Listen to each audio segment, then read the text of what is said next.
اس دنیا میں پانی کے بہت سارے چشمے ہیں، لیکن ایک پانی ایسا ہے جو اللہ کے حکم سے نکلا، جو آج تک بہہ رہا ہے، ہزاروں سالوں سے بہہ رہا ہے، جو اللہ کا زندہ ایک معجزہ ہے۔ اس پانی کا نام زمزم ہے۔ آج میں آپ کو اس برکت والے پانی کی پوری سٹوری سناؤں گا، بالکل شروع سے، آسان طریقے سے۔ یہ کہانی شروع ہوتی ہے حضرت ابراہیم علیہ السلام سے۔ حضرت ابراہیم علیہ السلام اللہ کے پیارے نبی تھے۔ اللہ کا پیغام لوگوں تک پہنچانے کے لیے انہوں نے ہزاروں کلومیٹر کا سفر کیا۔ اس سفر کے دوران انہوں نے سارہ علیہ السلام سے نکاح کیا اور پھر فلسطین میں بس گئے۔ وقت گزرتا گیا، دھیرے دھیرے دن ہفتوں میں بدلتے گئے، ہفتے مہینوں میں بدلتے گئے، مہینے سالوں میں بدل گئے، لیکن اتنا وقت گزر جانے کے باوجود ان کو کوئی اولاد نصیب نہیں ہوئی۔ یہ ایک بہت بڑی آزمائش تھی، اور اس آزمائش کے باوجود حضرت ابراہیم علیہ السلام نے کبھی اللہ سے امید نہیں ہاری۔ جب دونوں بڑھاپے پہ پہنچ گئے تو حضرت سارہ علیہ السلام نے ان کو ایک مشورہ دیا، کیونکہ حضرت سارہ علیہ السلام ایک سمجھدار اور صبر کرنے والی خاتون تھی۔ انہوں نے ان سے کہا، کیوں نہ آپ حضرت ہاجرہ علیہ السلام سے نکاح کر لیں۔ حضرت ہاجرہ علیہ السلام ان کے پاس کام کرتی تھی، لیکن حضرت ہاجرہ علیہ السلام ایک شریف اور ایک اچھے خاندان سے تعلق رکھتی تھی۔ کچھ حالات ایسے بنے تھے کہ وہ مصر کے ایک بادشاہ کے پاس قید تھی۔ جب حضرت ابراہیم علیہ السلام اور حضرت سارہ علیہ السلام مصر کے بادشاہ سے ملے تھے تو جو مصر کا بادشاہ تھا وہ حضرت سارہ علیہ السلام سے متاثر ہوئے تھے، تو انہوں نے انہیں حضرت ہاجرہ علیہ السلام کو ایک گفٹ دیا تھا۔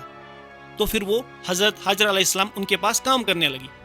حضرت سارہ علیہ السلام کی اجازت سے حضرت ابراہیم علیہ السلام نے دوسرا نکاح کر لیا حضرت ہاجرہ علیہ السلام سے، اور پھر اللہ سبحانہ تعالیٰ نے 86 کی عمر میں حضرت ابراہیم علیہ السلام اور حضرت ہاجرہ علیہ السلام کو اولاد سے نوازا، اور اس اولاد کا نام رکھا حضرت اسماعیل علیہ السلام۔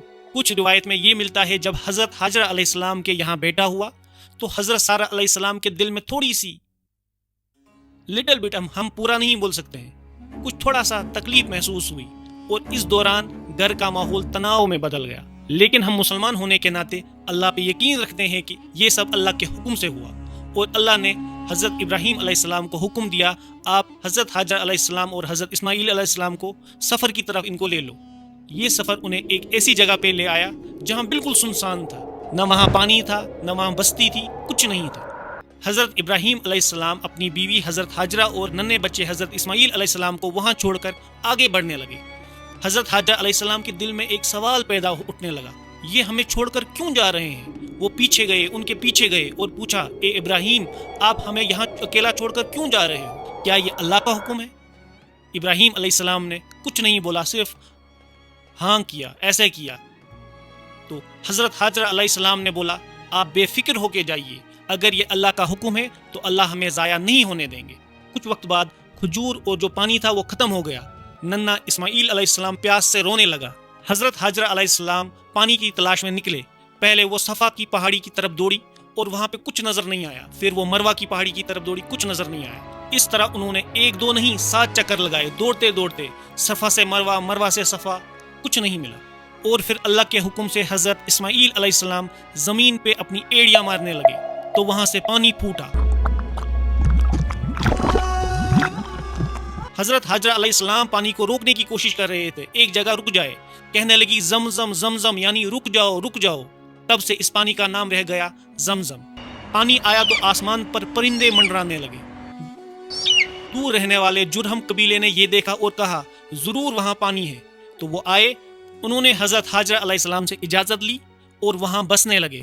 دھیرے دھیرے وہاں زندگیاں بس گئیں، اور حضرت اسماعیل علیہ السلام انہی لوگوں کے ساتھ بڑے ہوئے اور عربی زبان سیکھ لی۔ جو آج مکہ کا شہر دیکھ رہے ہو نا، یہی وہ بستی تھی جہاں پہ پانی نکلا۔ تب بھی اگر اللہ پہ یقین ہو تو ریگستان سے بھی پانی نکل سکتا ہے۔ زمزم صرف پانی نہیں، یہ یقین کی زندہ مثال ہے۔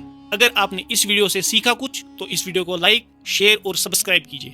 اللہ ہمیں زمزم کی برکت نصیب کرے، آمین۔